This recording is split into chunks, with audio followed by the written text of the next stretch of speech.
അപ്പോൾ ഇന്നത്തെ സ്പെഷ്യൽ എന്ന് പറഞ്ഞാൽ മസാല ദോശ. ഭാര്യയുടെ സ്പെഷ്യലാട്ടോ മസാല ദോശ. നല്ല കിഴങ്ങ് കൊണ്ട് അടിപൊളി മസാലയും അതേപോലെ തന്നെ നൈസായിട്ട് പൊളി. അപ്പോൾ വീട്ടിൽ തന്നെ ഉണ്ടാക്കാം കേട്ടോ, സിമ്പിളായിട്ട് നൈസായിട്ട് പരത്തണം എന്നുള്ളൂ.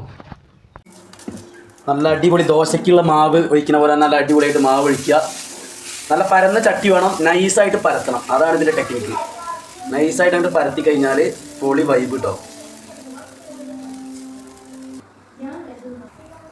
അപ്പം നല്ല ഒരു സൈഡ് നല്ലോണം മൊരിഞ്ഞ് കഴിഞ്ഞാൽ എന്ത് ചെയ്യാം, നൈസായിട്ട് ഇളക്കി ഇങ്ങനെ എടുക്കുക. എന്നിട്ട് അതിലേക്ക് മസാല ഉണ്ട് ഇട്ട് കൊടുക്കുക. ഇനി അങ്ങോട്ട് മടക്കിയാണ്ട് കൊടുക്കുക. സംഭവം മസാല ദോശ റെഡി. അപ്പോൾ കുട്ടികളോട് ചോദിച്ചു നോക്കുക എങ്ങനെയുണ്ട് എന്നുള്ളത്. നന്ദുട്ടിയ മസാല ദോശ എങ്ങനെയുണ്ട്? അടിപൊളിയാ? കുഞ്ഞാവ് എങ്ങനെയുണ്ട്? ആണോ? എങ്ങനെയുണ്ട്? അപ്പോൾ എല്ലാവരും നമ്മുടെ വീഡിയോ ലൈക്ക് ചെയ്യുക, ഷെയർ ചെയ്യുക, സബ്സ്ക്രൈബ് ചെയ്യുക.